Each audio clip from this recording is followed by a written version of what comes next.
Welcome to Designer Toy, part of the Designer Core Network. I'm Mike. And I'm Miranda. And it's been a minute. It's been a minute. So we're rearranging the show a little bit, doing a little bit different of a structure to it. We're not just doing reviews of the toys anymore. We're just kind of talking about the toy, what it means, kind of the social commentary behind it, and some. So one of our first toy. By the way, this is our new set. And I just love being cut off mid-sentence by producer Mike. The first toy we're going to be talking about is Robocop. Robocop. And be sure to stay tuned until the end of the video where we reveal details of the action figure giveaway that we are planning as part of our revamped, redesigned, and recharged designer toy from Designer Core. This is from NECA. This is a Series 2, which is one of two versions of Robocop. One where he doesn't have the flame, and I think it's a different type of gun, like a flamethrower. This has the paint deco that recreates the video game of Robocop versus Terminator, which you didn't know about. No, I didn't. From 2014, he stands approximately 7 feet tall, and of course he has articulation. But we'll get into that. Now this is coming from a line from NECA that they've done other things like this. They've done an NES version of Batman, they've done the Contra figures, they've actually done Godzilla, but Godzilla from an NES game. So that's kind of strange, but I do like how NECA paints the deco on this stuff. Like at first I thought it looked a little too sloppy, but then I was looking at the Genesis games and the Super Nintendo game and like, no, it looks almost exactly like that. So I'm pretty impressed by the decoing, the painting of it. The painting does have the problem where the joints are very stiff because the paint's on there a lot. I wonder if that can be somewhat mitigated by using the blow dryer trick. Oh, possibly. Just to loosen them up a little bit. Yeah. I do. So, one of my biggest problems with this figure is it's not the figure itself, but he is just like a repaint of like multiple versions of Robocop. Like they made where he looks like the movie version with the kind of more metallic kind of sheen to it. Yeah. But then they just kind of reuse this. This is actually almost the same exact thing as they made an NES version because there was an NES game for Robocop. They just took this mold and repainted it to be like the 16-bit version. And it's also a repaint of the original movie version. It's kind of the same issue that I have with like all of the Batman and Iron Man figures and Captain America figures. It's literally the same design with just minor kind of changes here and there. Yeah. And you get like 10, 20, 30 of the same type of character, right? But you get like little known characters or characters that are actually more well known, but for whatever reason they're not as popular because they're women. The one thing I really do like though is the flames, or the flames. They look really good. They got that like translucent kind of plastic to it, so it looks really good on him. And if you look, they painted flames like reflections onto his helmet and some of his suit, so it looks like it's reflecting off it. Is that what that is? Yes. Oh wow! If you hadn't told me that though, I didn't know. I thought it was a stain. But honestly, like some of it really like that. This looks weird, and this inner like visor part.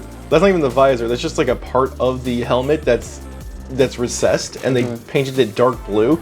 It looks weird. It doesn't look right. They should have like kept that the same color as the rest of the helmet. I guess they're trying to make like a shadow, but it just looks like he has a giant visor around his head. Yeah. I mean, honestly, NECA really is like the penultimate quintessential figure manufacturer. They really make some really solid, decent pieces that are like, you know, if there was like a toy museum, which there might be, toy museum worthy, because they're just really gorgeous. So I think this is no exception. I think the flames, like you said, I love the flame effect. I love the amber color, the translucent type of effect.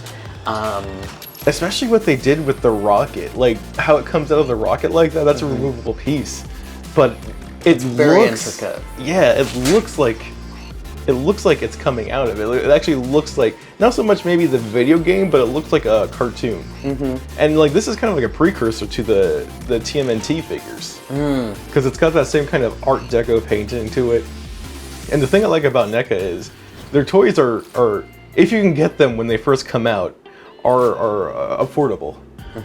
Like for this, I think it was like $20 when it originally came out. It hasn't really lost it. It hasn't gone up in value that much. Maybe like $5 or $6. I think it's just because of the flame itself. Like the one without the flame is I think like $50 or $60 now, when it was like $20 when it originally came out. Wow. What I wanted to talk about with these figures is it's kind of more now than ever. It's kind of going into that nostalgia marketing, where we've never had this kind of. Our parents never had this kind of thing where there was a lot of marketing geared towards children, a lot of marketing geared towards parents of our age now, but in the 80s. Like this was an 80s movie, and I think it was R-rated, and there was so much, I think you watched it with me, there was so much violence and blood and gore and murder, but then they made a cartoon, and then they made video games, and then they made action figures on this. And it kind of saturated the market, but people loved it. Like, this was a big thing. Now, as an adult who can afford these things, NECA is gearing these towards adult collectors. They're not gearing these towards children. Because what are children now going to want with these? They have no relationship with this figure. They don't even know who it is. Right. Originally, they made these figures, but they made them based on the comic book. Frank Miller actually did the comic book. I think it was like a 7 or 4 issue series. They didn't look this stylized. This is based on like I said, the Genesis game, and people love these because I think they remember the Genesis game more than they do the actual comic book. And if you look at the leg hydraulics, they actually move up and down the little pistons. Oh. So it's not just like he has the hinge at the ankle, but those pistons actually move. Wow. Which is kind of cool. And he has. Can you shoot the thing out of the thing? You can't. That's another drawback. It is. The gun... Although I can see that really hurting someone's eye. Yes! For some reason, you can open this up, and you can not put a bullet in there, but it opens up. He comes with a handgun, which isn't his actual handgun. It's just, it looks like something they made up. I'm not even sure if it's part of the game, but usually on the side here, his leg opens up, and I think they've made iterations of him where his leg does open up and you can pull out the gun. This one does not, so you can't put his actual handgun away, which it's fine, but then you have like this handgun that doesn't do anything, and obviously you're gonna pose him with this, not the handgun. You think Robocop is just a stupid 80s action movie, but the director was really deep. I watched a few videos on how they actually made this and like the idea behind it. There's a lot more behind the violence, right? It shows the cruelty, it shows corruption, and it shows power structure. And it used a lot of satire of the 80s, so the director knew what he was doing. And like going back to the OCP and how they own the police department, that has a lot of parallels with what's going on right now. There's a company called Clearview AI. Their biggest thing, their biggest controversy was they used to mine pictures on Facebook, because Facebook technically was like, I think it was like public domain because you just posted pictures on there of yourself.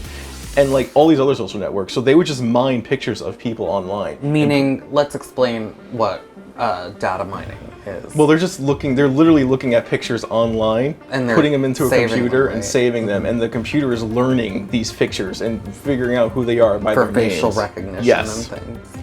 So the police have this, and they pay for this. And it's something it's very creepy. Another company who's a lot like OCP is Taser International, who gave the police departments free body cameras and a year of free data storage, training, and support. Now you got to be wondering why did Taser do all this for free? Because it's a lot of money. Or I'm wondering why anyone would give the cops anything for free since they have so much money in their budget. So they gave the police stock options in their corporation. So meaning like if this does well, then you'll get paid off with the stock. Jesus so Christ. Of course, you know, they're gonna tell other cops to buy this stuff because they want the stock options gear. Like if you look at what's going on with the protests right now and you see the gear, the technology, the vehicles they're using, a lot of it looks exactly like what Robocop's wearing. A lot of it. The vehicles are even better than what Robocop had in the movies. Robocop does seem like he has like a heroic heel face turn type moment. He literally woke in the movie. He became this lifeless, do as you're told robot police officer who decided like, no, that's not who I am. I know who I am and I don't need to listen to you. And he came out on top. Even after the police department shunned him and literally tried to destroy him, he still fought for what was right, and he still is a cop. Like, he still is part of the Detroit police force. Because it's kind of like glazed over from the video games, from the cartoon, from the commercials, from the marketing. The marketing really didn't portray Robocop anything more than just like this crime-fighting super robot man. So yeah, that is Robocop, based on the Terminator versus Robocop versus Terminator Genesis game. I think it's based on the Genesis game. I keep saying the Genesis game, but there's also a Super Nintendo version of it. So yeah, this is ultimately Robocop versus Terminator, the action figure by NECA. I really do love this figure and the kind of deeper meaning behind Robocop that most people probably don't remember or see. There are things about it that they could be better, but ultimately I think this is a cool action figure. Cool paint, great, it's got an awesome style to it. I mean, yeah, I echo what you say. I'm not too big into Robocop. Not really my thing, but at the same time I can appreciate the artistry and the level of craftsmanship that it takes to create such a detailed looking piece. And NECA, as usual, is always delivering very high quality in that area. This is our first giveaway as part of the revamped, recharged designer toy by Designer Core. And what we're asking you to do if you want to win this Thor Ragnarok Scourge figure along with all of his accessories. He is the one that came with Hela in the 2-pack. I of course kept Hela for myself, but I have no use for Scourge because he's a man. So we can he's literally been never taken out of the box. Never He's touched, basically mint. Never touched, never displayed, just literally just kept in there. And so we decided what a treat for the community and a way to, you know, create more space for us is by doing little giveaways. So as part of our rebranding, we are asking each of you if you do want this Scourge to all you have to do is follow us on Facebook or Instagram, like this post that you see for Robocop, share it on Facebook, or tag a friend on Instagram, and we'll randomly pick a winner out of those people who have done the thing that we just asked you to do. And just go to this link below for rules and regulations. This is only a US giveaway. I'm sorry. Must be 18 and over. Must be 18 and over to enter. I hope you like this video. Make sure to like, subscribe, and do all those other things that you're probably not going to do. Hopefully, we almost have 100 viewers right now, and for the people that actually stayed with us, this is a big surprise for you, I bet. Yeah, and thank you. And I hope you remember who we are. If you don't, we're Mike and Miranda of Designer Toy from the Designer Core Network, and we thank you so much for staying with us. We hope you enjoyed this look at Robocop, and until next time, stay healthy, stay safe, stay indoors, stay masked up, Black Lives Matter, and share and subscribe. Thank you. Bye-bye.